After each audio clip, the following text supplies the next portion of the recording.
ఇవాళ director of health వద్ద PHC వైద్యులతో మరోమారు చర్చలు జరపనుంది ప్రభుత్వం. చర్చలకు వైద్య ఆరోగ్య శాఖ కమిషనర్, ప్రిన్సిపల్ సెక్రటరీ పిలిచారు. విజయవాడలోని డైరెక్టర్ ఆఫ్ హెల్త్ కార్యాలయంలో 11 గంటలకు చర్చలు జరగనున్నాయి.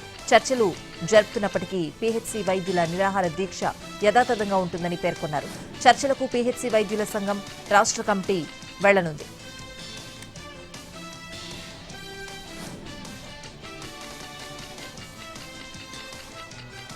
ఏపీలో ఆటో డ్రైవర్ల సేవలో పథకాన్ని ప్రారంభించింది కూటమి సర్కార్. విజయవాడలో లబ్దిదారులకు చెక్కులు అందజేసింది. ఒక్కో ఆటో డ్రైవర్ ఖాతాలో నగదు జమ చేసింది. ఇందుకోసం మొత్తంగా 436 కోట్లు ఖర్చు చేసింది. ఈ కార్యక్రమంలో CM Chandrababu, deputy CM Pawan Kalyan, మంత్రి లోకేష్ తో పాటు బీజేపీ రాష్ట్ర అధ్యక్షుడు రామాధవ్ పాల్గొన్నారు.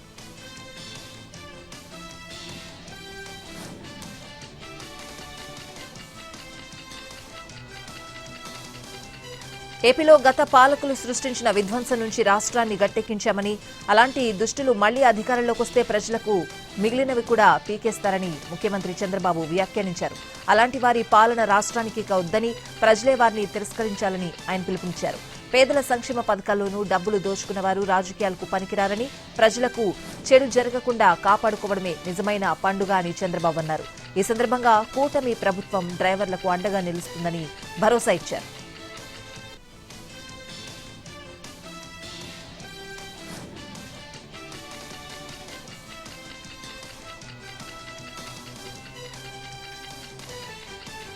మంగళగిరి జనసేన పార్టీ కేంద్ర కార్యాలయంలో ఎమ్మెల్యేలు, ఎంపీలతో ఆ పార్టీ అధ్యక్షుడు, డిప్యూటీ సీఎం పవన్ కళ్యాణ్ శాసనసభాపక్ష సమావేశం నిర్వహించారు.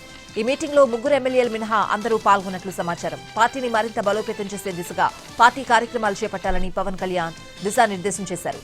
నామినేట్ పోస్టులపై ఎమ్మెల్యేల అభిప్రాయాలను అడిగి తెలుసుకున్నారు. స్థానిక సంస్థల ఎన్నికలకు సమాయత్తం కావాలన్నారు. స్థానిక ఎన్నికల్లో కొత్త నాయకత్వానికి, యువతరానికి ప్రోత్సాహం ఇస్తామన్నారు. రిషికొండ ప్యాలెస్ సద్వినియోగం కావాలని పవన్ తెలిపారు.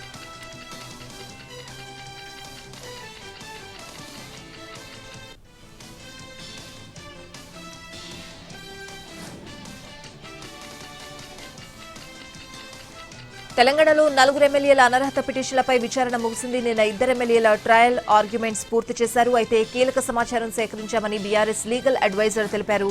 9 మంది ఎమ్మెల్యేలతో సీఎం సమావేశానికి సంబంధించి సీసీ ఫుటేజ్ ఉందన్న సోమభరత్ పేర్కొన్నారు.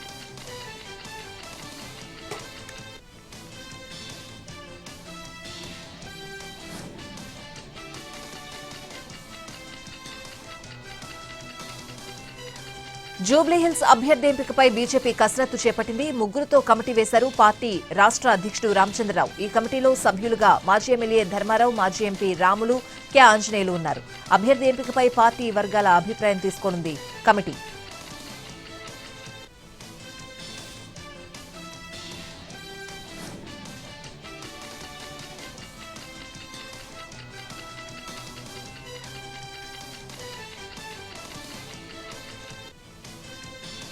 సమర్థవంతమైన నాయకత్వంతో ఏ రాష్ట్రమైనా సుభిక్షంగా ఉంటుందని డిప్యూటీ సీఎం పవన్ అన్నారు. కూటమి ప్రభుత్వం చాలాసార్లు అది నిరూపించిందని పేర్కొన్నారు.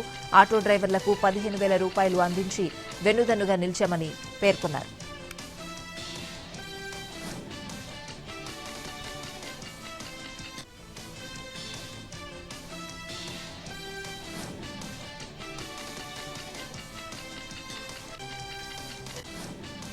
ఆటో డ్రైవర్ల సేవలో పథకంపై వైసీపీ నేత పేర్ని నాని విమర్శలు చేశారు. ఆర్టీసీ డ్రైవర్లకు ఎన్నో హామీలిచ్చారు, ఇప్పుడు చేతులెత్తేశారని పేర్కొన్నారు.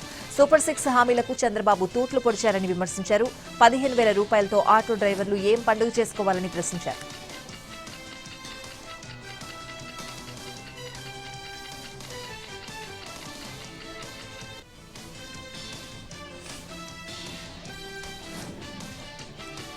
హైదరాబాద్, సికింద్రాబాద్ పరిధిలో నడిచే ఆర్టీసీ బస్సులో ఛార్జీలను పెంచాలని టీజీఎస్ ఆర్టీసీ నిర్ణయించింది. అన్ని రకాల బస్సుల్లో మొదటి 3 స్టేజ్ల వరకు 5 రూపాయల చొప్పున పెంచనున్నారు.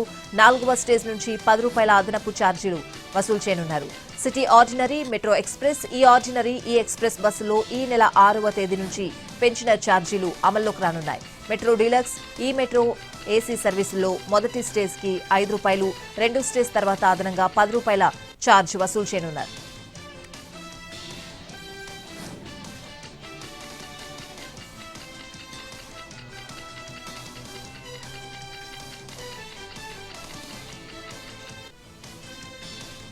ఈ నెల 6 నుంచి 20వ తేదీ వరకు తెలంగాణ హౌసింగ్ బోర్డు ఆధ్వర్యంలో భూముల వేలం నిర్వహించనున్నారు. సుమారు 100 ప్లాట్ల వేలం వేయనున్నారు. గత నెలలో ప్లాట్ల వేలానికి సంబంధించి నోటిఫికేషన్ జారీ చేశారు. మేడ్చల్, కేపీహెచ్బీ, నాంపల్లి, నిజామాబాద్, గద్వాల, సదాశివపేట, రావిర్యాల తదితర ప్రాంతాల్లో ఓపెన్ కమర్షియల్, రెసిడెన్షియల్ ప్లాట్లను వేలం వేయనున్నారు. భూముల వేలం ద్వారా సుమారు 200 కోట్ల నుంచి 300 కోట్ల ఆదాయం రావచ్చని హౌసింగ్ బోర్డు అధికారులు అంచనా వేస్తున్నారు.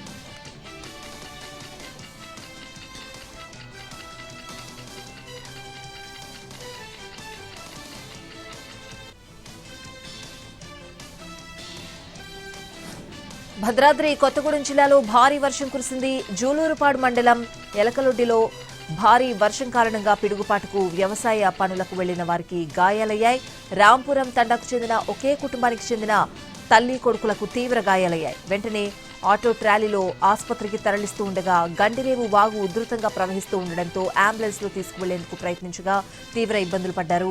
గ్రామస్తులు సాహసోపేతంగా ట్రాక్టర్ సహాయంతో ఆటో ట్రాలీను గుంజివాగు దాటించి కొత్తగూడెం ప్రభుత్వ హాస్పిటల్కి తరలించారు.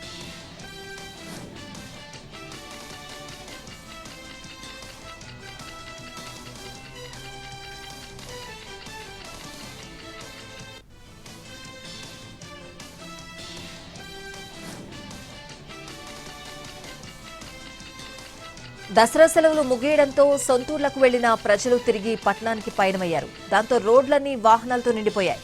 యాదాద్రి జిల్లా చౌటుప్పల్లో వాహనాల రద్దీ కనిపిస్తోంది. విజయవాడ, హైదరాబాద్ జాతీయ రహదారిపై వాహనాల రద్దీ ఎక్కువగా ఉంది. చౌటుప్పల్లో ప్రధాన కూడళ్ల వద్ద ట్రాఫిక్ ను పరిశీలించారు. ఏసీపీ ప్రభాకర్ రెడ్డి ప్రజలకు ఇబ్బంది లేకుండా చూస్తున్నారు. వాహనాలు సాఫీగా వెళ్లేలా చర్యలు తీసుకుంటున్నారు.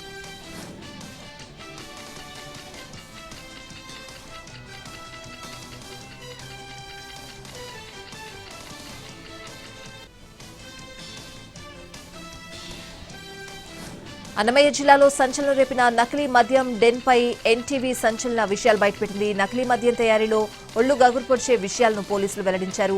తమ్మళ్లపల్లెలో నకిలీ మద్యం తయారీ కేంద్రంలో ఓ రేంజ్లో సీసాలు బయటపడ్డాయి. నాటు సరుకు నింపి బ్రాండెడ్ స్టిక్కర్స్ వేటి వాటిని బెల్ట్ షాపులకు అమ్ముతున్నారు. ఒకటి కాదు, రెండు కాదు, 1470 లీటర్ల నకిలీ మద్యాన్ని సీజ్ చేశారు ఎక్సైజ్ పోలీసులు. వాటి విలువ 1,75,00,000 ఉంటుందని చెప్తున్నారు.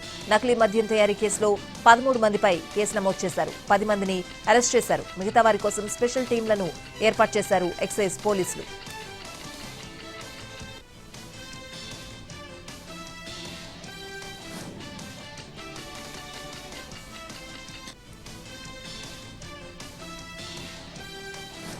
కోనసీమ జిల్లా పి గన్నవరంలో డ్రైవర్ సేవ పథకం ప్రారంభోత్సవం రచ్చగా మారింది. అధికారులు ముద్రించిన పాంప్లెట్ మెగా చెక్కులో పవన్ కళ్యాణ్ ఫోటో లేదంటూ ఆందోళనకు దిగారు జన సైనికులు.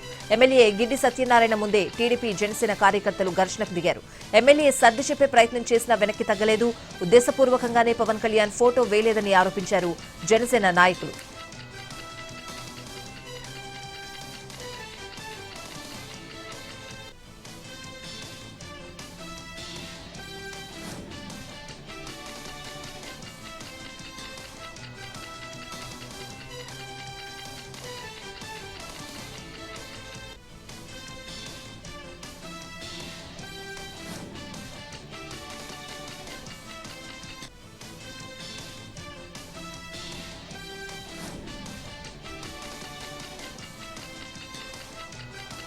విజయవాడ హైదరాబాద్ హైవేపై ఎలక్ట్రిక్ బస్సుకు ప్రమాదం జరిగింది. గొల్లపూడి దగ్గర డివైడర్ ఢీకొట్టి పక్కనే ఉన్న స్కూల్ గోడను బస్సు ఢీకొట్టింది.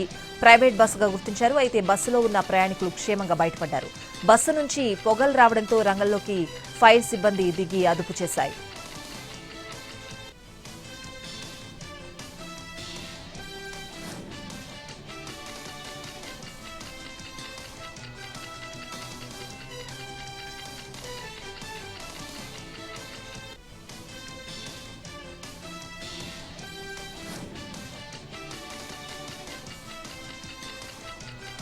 బాపట్ల జిల్లా సూర్యలంక, చీరాల వాడరేవులు పర్యాటకంగా విస్తృతంగా అభివృద్ధి చేయాలన్న ఆలోచనతో క్యారవాన్ టూరిజం జిల్లాలో ప్రవేశపెట్టామని కలెక్టర్ డాక్టర్ వినోద్ కుమార్ తెలిపారు. సూర్యలంక బీచ్ దగ్గర ఎస్పీ ఉమామహేశ్వరరావుతో కలిసి ప్రత్యేక ప్రేరణతో ఓజేఐ డ్రీమ్ లైనర్స్ క్యారవాన్ సర్వీస్ ఒక లగ్జరీ బస్సును పరిశీలించారు.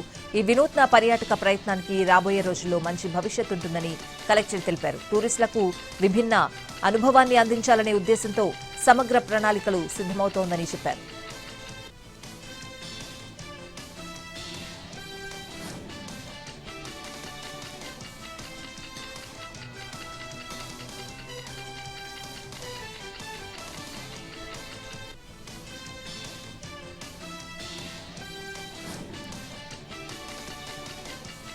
పార్వతీపురం మన్యం జిల్లా కురుపాం బాలికల గురుకుల పాఠశాలను secretary Gautami, joint collector Yashwant Reddy సందర్శించారు. ఇటీవల జాండీస్ లక్షణాలతో బాధపడుతున్న 85 మంది విద్యార్థులను యంత్రాంగం గుర్తించింది. మెరుగైన చికిత్స కోసం 22 మందిని కేజీహెచ్కు తరలించారు. విద్యార్థుల ఆరోగ్య పరిస్థితి అదుపులోనే ఉందని చెప్పారు. గురుకులాల్లో తాగునీరు, మరుగుదొడ్ల నిర్వహణపై ప్రత్యేక దృష్టి పెట్టామని ప్రిన్సిపల్ సెక్రటరీ తెలిపారు.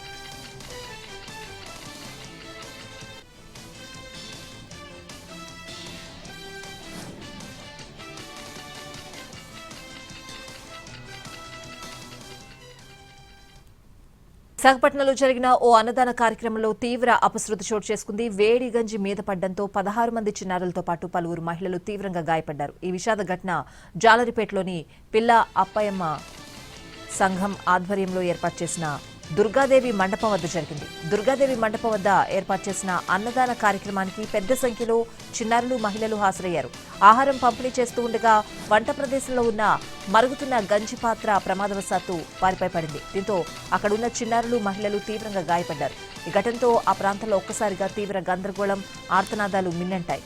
6గురు పరిస్థితి కాస్త ఆందోళనకరంగా ఉండడంతో వారిని హాస్పిటల్లో చేర్చుకుని ప్రత్యేక వార్డులో చికిత్స అందిస్తున్నారు. మిగిలిన 10 మందికి ప్రథమ చికిత్స చేసిన అనంతరం వైద్యులు వారిని డిశ్చార్జ్ చేశారు. విశాఖలో గంజి మీద పడిన ఘటనపై సీఎం చంద్రబాబు ఆరా తీశారు.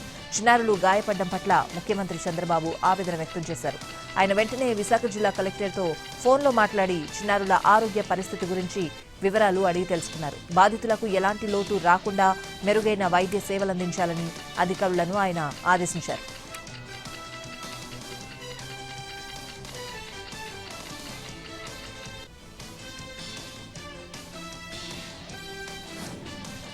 తిరుపతిలో చైన్ స్నాచర్లు చెలరేగిపోయారు. ఒకే రోజు 5 ప్రాంతాల్లో పంజా విసిరారు. అలిపిరి పోలీస్ స్టేషన్ పరిధిలో 4 చోట్ల చైన్ స్నాచింగ్ కు పాల్పడ్డారు. ఈస్ట్ పోలీస్ స్టేషన్ పరిధిలో మరో ప్రాంతంలో గొలుసు లాగేశారు. తమిళనాడు నెంబర్ ప్లేటున పల్సర్ బైక్పై వచ్చిన 2 దుండగులు నగరంలో బీభత్సం సృష్టించారు. పోస్టల్ కాలనీలో వృద్ధురాలిపై దాడి చేసి ఆమె మెడలోని 3 బంగారు చైన్లు లాక్కెళ్లారు. తిరుపతిలో వరుస స్నాచింగ్లపై పోలీసులు అప్రమత్తమయ్యారు. సీసీటీవీ ఫుటేజ్ ఆధారంగా దొంగలను పట్టుకునేందుకు ప్రయత్నిస్తున్నారు.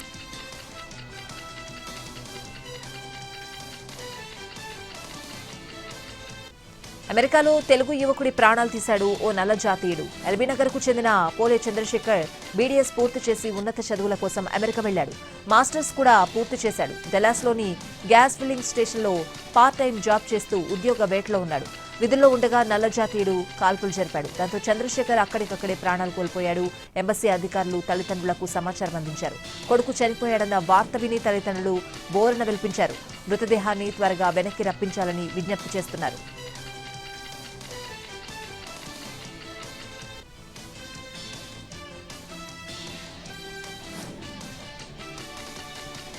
పీఎం సేతు పథకాన్ని ఢిల్లీ విజ్ఞాన్ భవన్లో ప్రధాని మోడీ లాంఛనంగా ప్రారంభించారు. దేశ యువతకు మరిన్ని అవకాశాలు కల్పించేందుకు 62,000 కోట్లకు పైగా ఖర్చు చేసే అనేక ప్రాజెక్టులను ప్రారంభించారు. ఇది 6,500 మంది విద్యార్థులకు స్థలం కల్పించే అత్యాధునిక విద్యా కేంద్రం. గత 2 ఏళ్లలో బీహార్ ప్రభుత్వం చాలా మంది యువతకు ఉపాధి కల్పించిందని ప్రధాని మోడీ అన్నారు. యువత సామర్థ్యాన్ని మరింత పెంచడానికి ఎన్డీఏ ప్రభుత్వం పూర్తి నిబద్ధతతో పనిచేస్తోందని చెప్పారు. ఆర్జేడీ, కాంగ్రెస్ల పాలనతో పోలిస్తే నితీష్ ప్రభుత్వం బీహార్ విద్యా బడ్జెట్ను అనేక రెట్లు పెంచిందని అన్నారు. అందువల్లే ఇవాళ బీహార్లోని మారుమూల గ్రామాల్లో కూడా పాఠశాలలు ఉన్నాయన్నారు. కేంద్ర ప్రభుత్వం రాష్ట్రంలోని 19 జిల్లాలకు కేంద్రీయ విద్యాలయాలను ఆమోదించిందని తెలిపారు.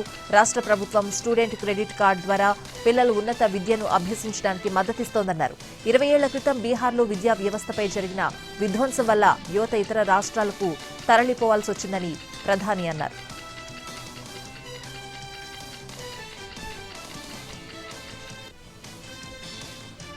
ఆయుధాలు వదిలేసి చర్చలకొచ్చే విషయంలో మావోయిస్టులు భిన్న అభిప్రాయాలు నెలకొన్నాయి. ఈ సమయంలోనే కేంద్ర హోంశాఖ మంత్రి అమిత్ షా ఈ వ్యవహారంపై కీలక వ్యాఖ్యలు చేశారు. మావోయిస్టులతో ఇక ప్రభుత్వం ఎటువంటి చర్చలు జరపదని, ఆయుధాలు వదిలేసి లొంగిపోయేందుకు ముందుకొస్తే స్వాగతిస్తామన్నారు. ఆ విధంగా లొంగిపోయిన వారందరికీ ప్రభుత్వం నుంచి అందాల్సిన వివిధ ప్రయోజనాలు అందిస్తామని, పునరావాసం కల్పిస్తామని హామీ ఇచ్చారు. 2026 మార్చి 31 నాటికి దేశం మావోయిస్టు రహితంగా మారుతుందని అమిత్ షా చెప్పారు. మావోయిస్టులు తమతో చర్చలు జరపాలని ప్రభుత్వాన్ని కోరుతున్నారని, ఇప్పుడు వారితో మాట్లాడడానికి ఏముందని అమిత్ షా ప్రశ్నించారు. బస్తర్ అంతటా ఉన్న మావోయిస్టు ప్రభావిత ప్రాంతాలను అభివృద్ధి చేయడానికి ఛత్తీస్గఢ్ ప్రభుత్వం, కేంద్ర ప్రభుత్వం సిద్ధంగా ఉన్నాయన్నారు.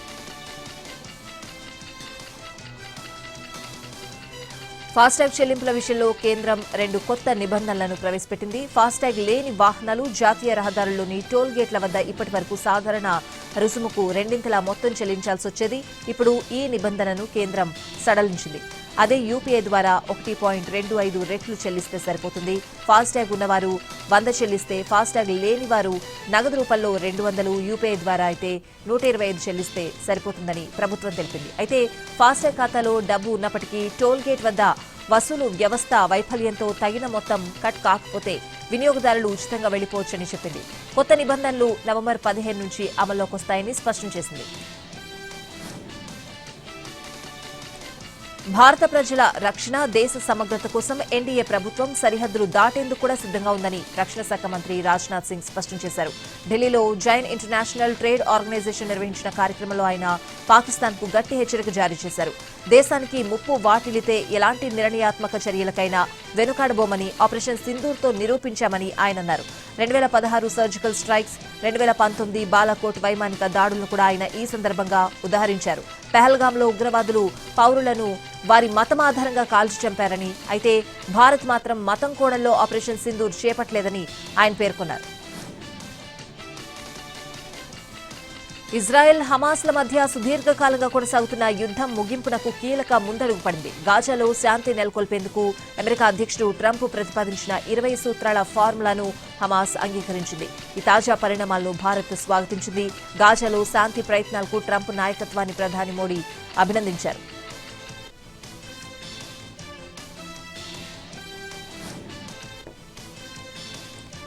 మొన్నటి వరకు జెన్జీ ఉద్యమం నేపాల్ను కుదిపేగా ఇప్పుడు భారీ వర్షాలు, వరదలు ఆ దేశంలో బీభత్సం సృష్టిస్తున్నాయి.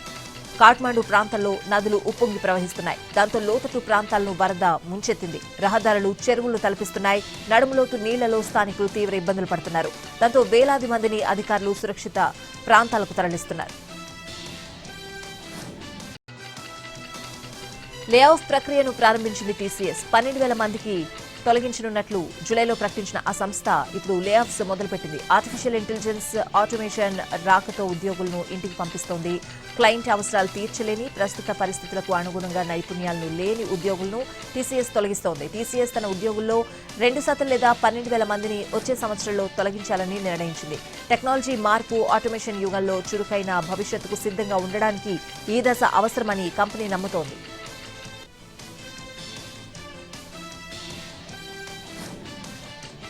పీఎన్బీ రుణ ఎగవేత కేసులో కీలక పరిణామం జరిగింది. నీరవ్ మోడీని భారత్కు అప్పగించేందుకు లైన్ క్లియర్ అయినట్లు తెలుస్తోంది. బ్రిటన్ అధికారులు నవంబర్ 23న నీరవ్ మోడీని భారత్కు అప్పగించనున్నట్లు తెలుస్తోంది.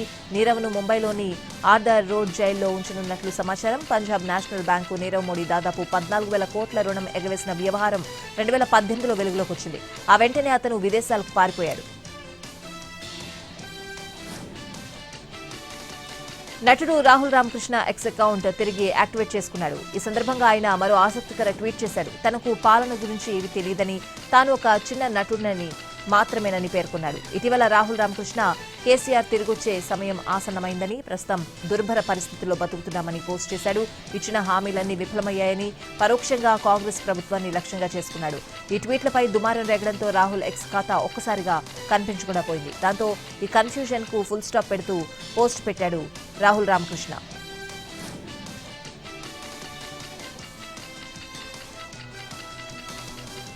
ఉత్తరాంధ్రలోని పలు జిల్లాల్లో పిడుగులతో కూడిన మోస్తరు నుంచి భారీ వర్షాలు కురిసే అవకాశం ఉందని ఏపీ విపత్తుల నిర్వహణ సంస్థ హెచ్చరించింది. విజయనగరం, విశాఖ, అనకాపల్లి జిల్లాల్లోని కొన్ని ప్రాంతాల్లో పిడుగులతో పాటు భారీ వర్షాలు పడే అవకాశం ఉందని రెడ్ అలర్ట్ జారీ చేసింది. అల్లూరి జిల్లాలోని కొన్ని ప్రాంతాలకు ఆరెంజ్ అలర్ట్ జారీ చేశారు.